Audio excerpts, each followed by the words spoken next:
Hello everyone, I am back with another part of excretory system. Those who have not watched the previous video, please go back, watch the part 1 to understand the basic concepts for excretory system. Rest all of you, please join me for part 2. Today we will be discussing the structures of nephrons. So what are nephrons? Structural and functional unit of kidney is nephron. So in each kidney there are millions of nephrons present. So what is the shape for the kidney? Bean shape. And in each kidney, there are millions of nephrons present. What are these nephrons? They are structural and functional unit of kidney. What is the main function of kidney? To filter your blood. Kidney removes all the urea from the blood. They filter your blood. They purify your blood. They remove all the urea and this urea is excreted out with the urine. So this main function of kidney is carried out by nephrons present in the kidney. That is why nephrons are called structural and functional unit of kidney, and there are millions of nephrons present in each kidney. Now let's zoom in on structure of nephron, that how a single nephron looks like. So this is the structure of nephron. Nephron ka structure starts with a cup-like structure. There's a cup-like structure made up of single layer of cell. So it starts with a cup-like structure made up of single layer of cell. This cup-like structure is called Bowman's capsule. What is it called? Bowman's capsule. In Bowman's capsule, there is a network of blood vessels. There is a tuft of blood vessel, a network of blood vessel. This network of blood capillaries is called glomerulus. What is it called? Glomerulus. So the structure of nephron starts with a cup-like structure made up of a single layer of cell. This cup-like structure is called Bowman's capsule. In the Bowman's capsule, there is network of blood capillaries. There is a tuft or a bundle of blood capillaries. What is it called? Glomerulus. Now, tubular region starts. There are tubules present in nephrons. The name of the first tubule is PCT. T stands for, if you have to expand PCT, so what do you think will be T? Tubule. These are the tube-like regions. T is tubule. C stands for convoluted. Convoluted means twisted. Because these tubules are twisted, we call them convoluted tubules. P stands for proximity. Proximal convoluted tubule. Proximal is for proximity, and the word proximity means near. Because this tubular region is near to Bowman's capsule, we call it proximal convoluted tubule. Now, a hairpin-like structure, a U-shaped hairpin-like structure. It is called Henle's loop. What is it called? Henle's loop. Now, another convoluted tubular region. The second convoluted tubular region is called DCT. Distal convoluted tubule. T stands for tubule because these are the tube-like structures. C stands for convoluted.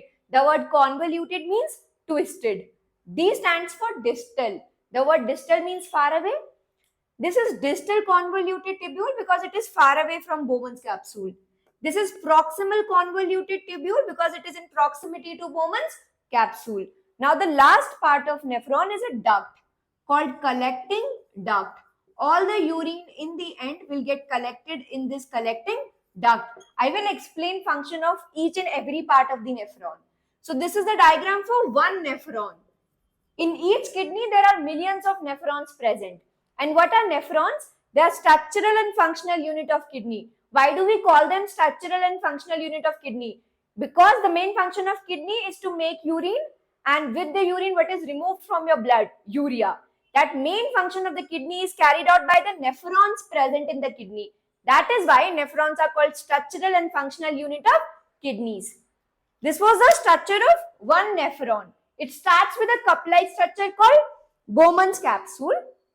In the Bowman's capsule, there is a network of blood capillaries called glomerulus. Then starts the twisted tubular region. First is PCT, proximal convoluted tubules. Proximal convoluted tubules. The word proximal came from proximity. Proximity matlab near, because it is near to Bowman's capsule. Next is hairpin-like structure, a U-shaped hairpin-like structure which is called Henle's loop. Then another convoluted region comes. It's called distal convoluted tubule. The word distal means far away because it is far away from Bowman's capsule. The last part of the nephron is a duct called collecting duct. This is the diagram for one nephron. There are millions of nephrons present in each kidney. Now, this diagram does not come for drawing in your board exam.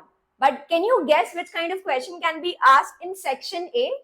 What kind of objective question can be framed from this diagram of nephron in section A of your board exam? So they ask, arrange them in logical sequence. Arrange them in logical sequence kind of question can be framed. So what is the correct sequence? If it's starting from Bowman's capsule, PCT, Henle's loop, DCT and collecting duct. And this is many times asked in your board exam. Coming to the next part, which is blood supply to the kidney.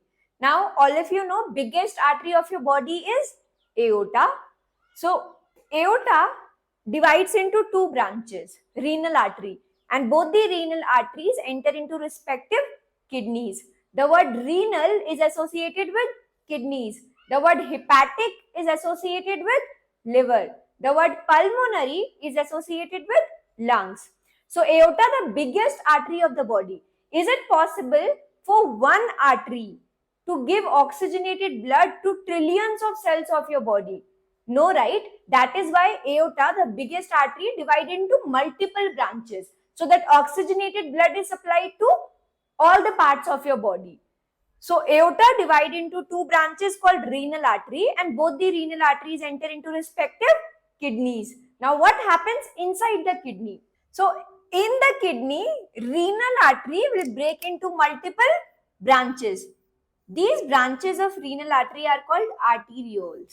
So aorta divided into branches called renal arteries. Each renal artery will enter into kidney. In the kidney, renal artery will again break down into many branches. These branches are called arterioles. Now what will happen to these arterioles? Arterioles will start entering into nephrons of the kidney. What is present in the kidney? Millions of nephrons. Renal artery entered into the kidney, breaks into multiple branches. These branches are called arterioles. Now, one arteriole will enter into glomerulus of Bowman's capsule.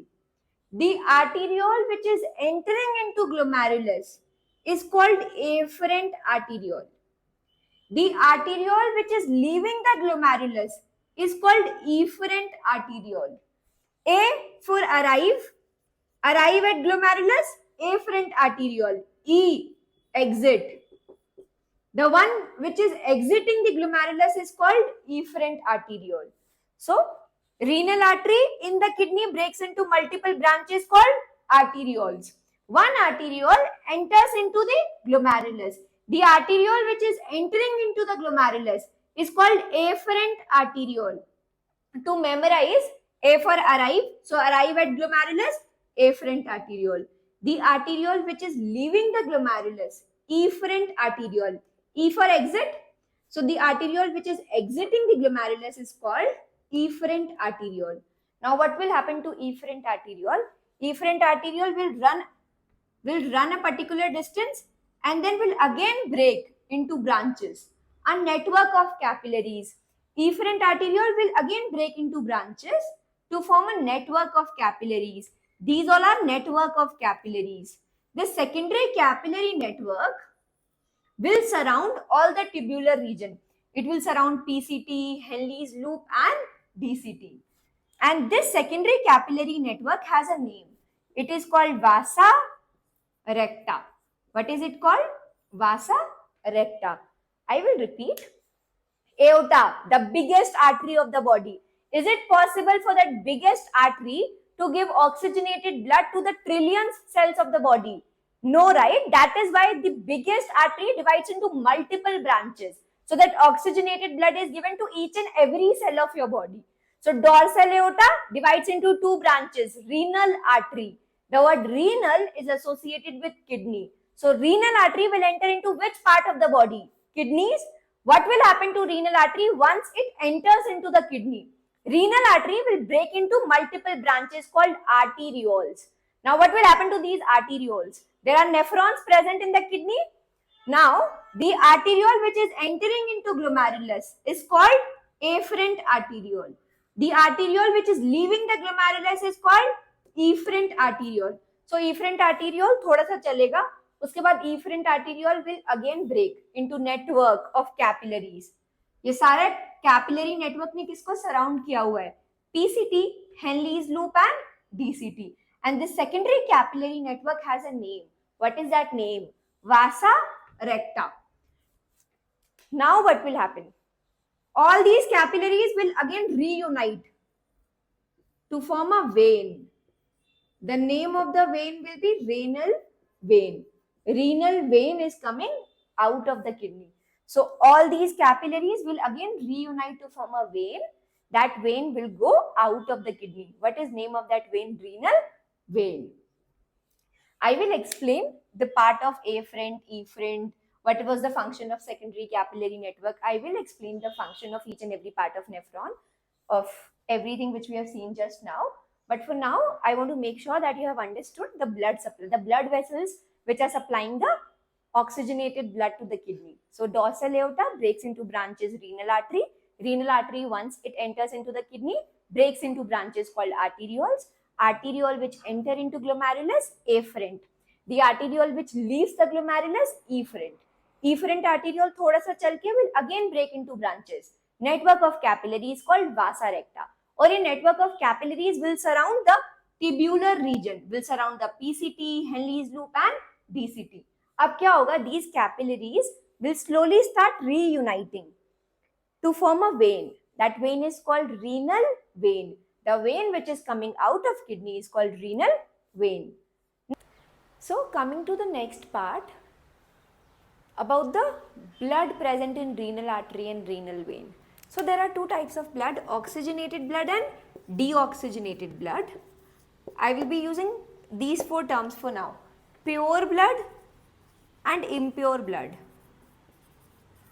I will be using these four terms and I want to make sure that these four terms are clear to you. Oxygenated blood rich in oxygen. Deoxygenated blood rich in carbon dioxide.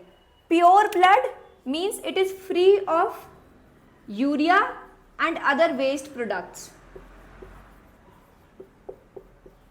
Free of urea and other waste products. Impure blood means it has urea and waste products in it. It has urea and waste products in it. So my question is, renal artery carry oxygenated or deoxygenated blood? Artery, oxygenated blood. Renal artery carries oxygenated blood, but pure or impure? Impure blood. Renal artery is bringing oxygenated but impure blood to kidney. Impure matlab it has urea and other waste products. Kidney क्या करेगी? Blood को filter करेगी, it will remove urea and waste products. तो renal vein will carry deoxygenated vein, it will carry deoxygenated but pure blood. Why pure blood? Because all the waste products, urea, all the waste products are removed by the kidney. So renal artery oxygenated but impure. So kidney will perform filtration, remove all the urea and waste products. The vein which is going away from the kidney will carry deoxygenated but pure blood. Now the next is urine formation. The steps which are there in urine formation and all the parts of the nephron have a specific function to perform in it. It will be clear to you. Hey, hello everyone. So I am putting a lot of efforts in creating these videos for you. If you like my content, please like and subscribe. It will help me in reaching more audience. Thank you. Now coming to the next part of excretory system, urine formation. So how kidney is purifying your blood to form urine, and in the urine what is also excreted out? The toxic nitrogenous waste, urea, along with some other waste products. So urine formation means there are three steps: ultrafiltration, selective reabsorption and tubular secretion. There are three steps of urine formation. Let's look at the first step, ultrafiltration. First step of urine formation is ultrafiltration. So what happens in ultrafiltration? Look at this diagram. Nephron में the cup-like structure is called Bowman's capsule. In the Bowman's capsule, there is network of capillaries called glomerulus. Glomerulus and Bowman's capsule together are called Malpighian capsule. So what is Malpighian capsule? Bowman's capsule and glomerulus together have a name and they are together called Malpighian capsule. So in nephron ka diagram mein, this is glomerulus, Bowman's capsule. Together we call them Malpighian capsule. Now what happens in ultrafiltration? You remember the name of the arteriole which enters into glomerulus? Afferent. The name of the arteriole which leaves the glomerulus is efferent. So the blood which is coming in glomerulus is coming at very high pressure. So blood is coming to glomerulus at very high pressure because afferent arteriole is very wide. Afferent arteriole has a wide diameter. So blood is coming to glomerulus at very high pressure. But blood is not able to leave the glomerulus at the same pace because efferent arteriole is very narrow. It has a very narrow diameter. I will repeat it. Blood is coming to glomerulus at very high pace because afferent arteriole has very broad diameter. But blood is not able to leave the glomerulus at the same pace because efferent arteriole is very narrow. There is difference in diameter of afferent and efferent arteriole. Afferent arteriole very broad, efferent arteriole very narrow. This difference in diameter creates pressure in the glomerulus. This pressure is called hydrostatic pressure. This pressure is called hydrostatic pressure, hydroliquid. Pressure which is created because of any liquid is called hydrostatic pressure. Now what will happen because of hydrostatic pressure? This glomerulus will start acting like a sieve, छलनी की तरह काम करना शुरू करेगी. This glomerulus will start acting like a sieve. सारा liquid part of the blood will be filtered and will come down in Bowman's capsule. And all the bigger particles of the blood, the larger particles, will be retained in the glomerulus for now. Because glomerulus is acting like a sieve, छलनी. सारा liquid part will come down into Bowman's capsule. All the larger particles like proteins, RBC, WBC, platelets will stay back in glomerulus. So what is the liquid part of the blood which comes down into Bowman's capsule? Plasma, 90% of water. Plasma along with urea, glucose, amino acids come down into Bowman's capsule. What is retained in glomerulus? The larger particles like proteins, RBCs, WBCs, platelets. Now, whatever is accumulated in Bowman's capsule, can we call it urine? No, we cannot call it urine yet because it has a lot of useful substances. It has glucose, amino acids, a lot of water. It's very diluted now. We cannot call it urine. We call it glomerular filtrate. Whatever is accumulating in Bowman's capsule is called glomerular filtrate. Filtrate of glomerulus. Glomerular filtrate. And this entire process is called ultrafiltration. This is the first step of urine formation. I'll repeat it. Nephrons are structural and functional unit of kidney. They will carry out the process of filtration of blood. They will make urine so that urea is easily removed from the body. Now nephrons में there is a cup-like structure present called Bowman's capsule. Bowman's capsule में network of blood capillary is called glomerulus. Both of them together have a name. They are called Malpighian capsule. The arteriole which is entering into glomerulus is bringing blood at very high pressure क्योंकि it is very broad. But the blood is not able to leave the glomerulus at the same pace because efferent arteriole is very narrow. This creates pressure in the glomerulus. So the glomerulus will start acting like a sieve, छलनी. All the liquid part of the blood will be filtered and will come down into Bowman's capsule. What is the liquid part of the blood? Plasma. Along with plasma, what will come down? urea, glucose, amino acid, all the larger part of the blood like blood cells, RBC, WBC, platelets, proteins will be retained in the glomerulus. This entire process is called ultrafiltration. There is a give reason question. Blood going away from the glomerulus will be relatively thick because what do you think present in the efferent arteriole? What is there in the glomerulus? All the larger particles, all the thicker part of the blood, all the larger particles, all the proteins, all the blood cells. That is why blood going away from the glomerulus in the efferent arteriole will be relatively thick because it has all the blood cells and proteins. All the liquid part is accumulated in Bowman's capsule. What is the liquid part of the blood which is in Bowman's capsule because of ultrafiltration? Plasma, and along with plasma, glucose, urea and amino acid. This entire process is called ultrafiltration. Now coming to the next part of urine formation, which is called reabsorption, also called selective absorption. So now what will happen after ultrafiltration?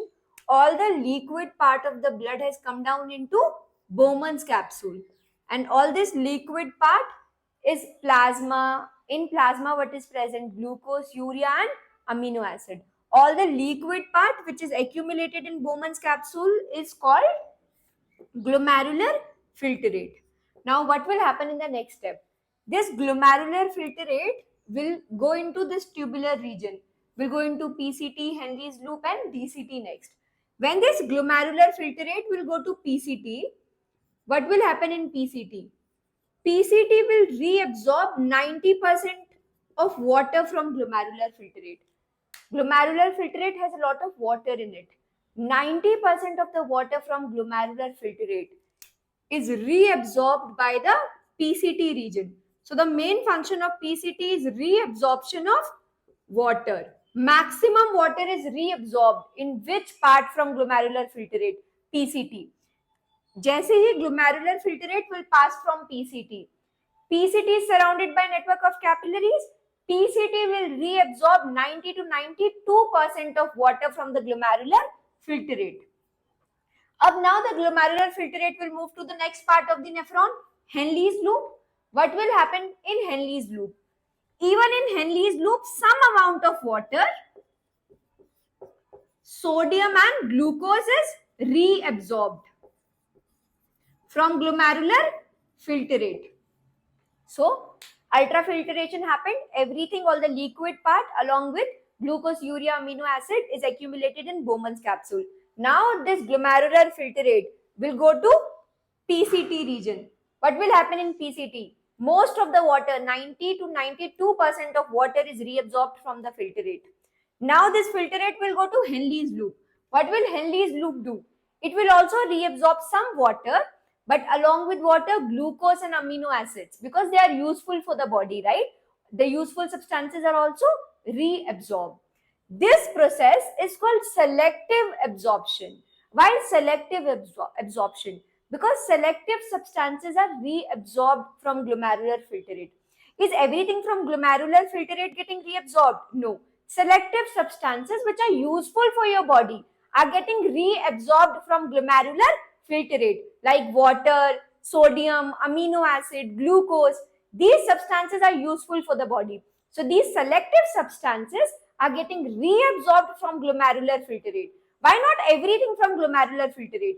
If everything is reabsorbed, what will happen to normal concentration of the blood? Normal concentration of the blood will get disturbed. So selective reabsorption takes place. Only selective substances are reabsorbed from glomerular filtrate which are useful for your body without disturbing the normal concentration of blood.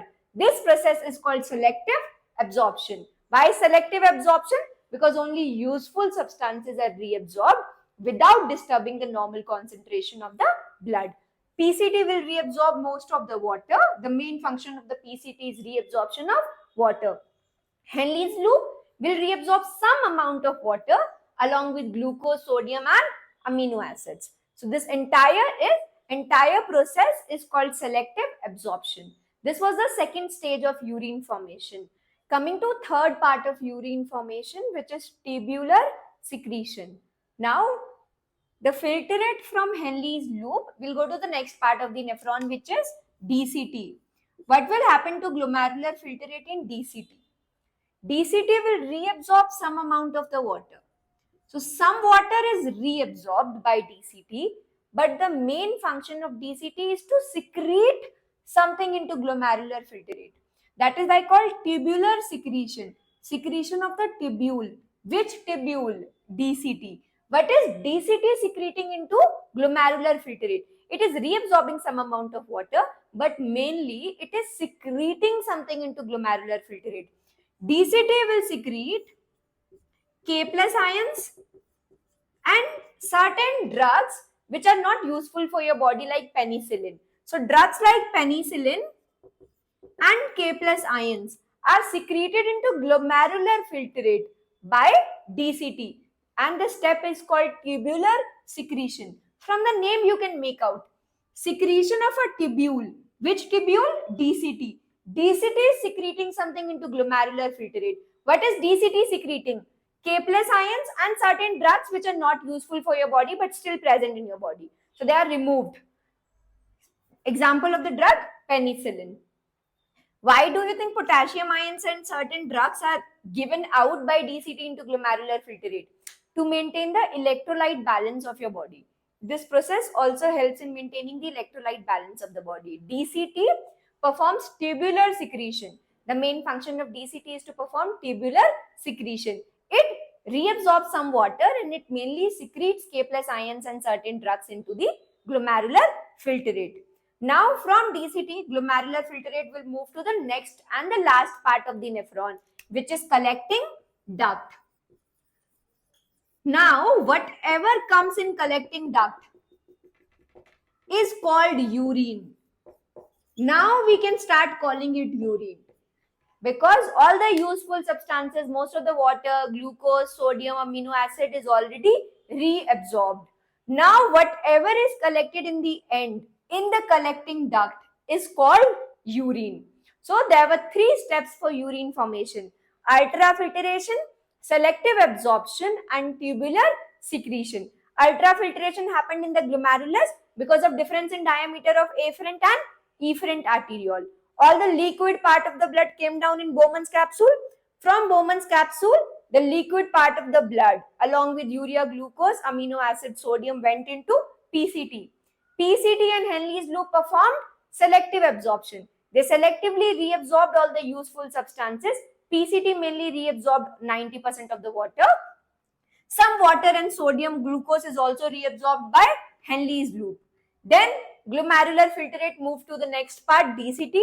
DCT performed tubular secretion. It secreted potassium ions and certain drugs into glomerular filtrate to maintain the electrolyte balance of your body. From DCT, finally, whatever is collected in the collecting duct is called urine because it has all the waste products in it. From the collecting duct, the urine goes to which part of the kidney? You remember kidney ka diagram? The tube which comes out from hilum, ureter. The front part of the ureter is expanded in the kidney and it is called renal pelvis. So the urine from collecting duct will go to renal pelvis. From renal pelvis, the urine will go to ureters. From ureter, urine will go to which bladder? Urinary bladder. And urine will finally come out through urethra by which process? Maturation. By the process of maturation. So whatever is collected in collecting duct is called urine. Urine from collecting duct will move to renal pelvis. From renal pelvis, it will move to ureters. Ureters to urinary bladder and finally out through urethra by the process of maturation. They can also ask you this question as MCQ or in section A, arrange them in logical sequence. Now coming to the next type of question, give reason kind of questions. But before jumping into give reason question, I have one more question for you. So there are other names given to nephrons. Your homework question is you have to find other names given to nephron. So open your textbook, find the answer to the question. Coming to the next question, there are 2 parts of the kidney. The outer part of the kidney is called renal cortex. Inner part of the kidney is called renal medulla. My question is, renal cortex has dotted appearance. Why? Second question, renal medulla has striped appearance. Why? So coming to the answer of the first question, why renal cortex has dotted appearance? All of you know millions of nephrons are present in the kidney. This is the diagram for one nephron. Million structures, similar million structures are present in the kidney. So renal cortex has dotted appearance because of presence of Bowman's capsule, PCT and DCT of nephron.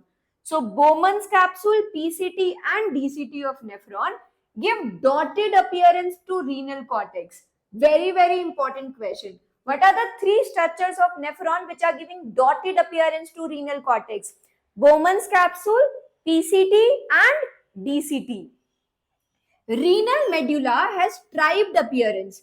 Can you guess which part of the nephron is giving striped appearance to renal medulla? Just by looking at the diagram, can you guess which part of nephron will give striped appearance to renal medulla? Yes, you guessed it right. It will be Henle's loop and collecting duct. Henle's loop and collecting duct will give striped appearance to renal medulla. So renal cortex has dotted appearance because of presence of Bowman's capsule, PCT and DCT.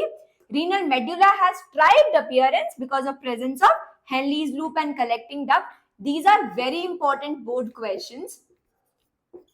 So please prepare these questions. Now the diagram which comes for drawing from this chapter is longitudinal section of kidney and the diagram of Malpighian capsule. Practice both the diagrams, they are very, very important. So they are the diagrams which come for drawing. Any other diagram can come for identification, or like I gave you an example of nephron ka diagram. It never comes for drawing, but an arrange them in logical sequence can come from that. So the two diagrams which you have to practice, longitudinal section of kidney and the diagram of Malpighian capsule. Just one more advice for the diagram of Malpighian capsule. In the diagram of Malpighian capsule, there are arrows. Those arrows which indicates the direction of flow of glomerular filtrate are very, very important in the diagram. So make sure while drawing the diagram, you are putting the arrows correct. So that's it for today's class. For rest of the part, move to part 3. Till then, bye.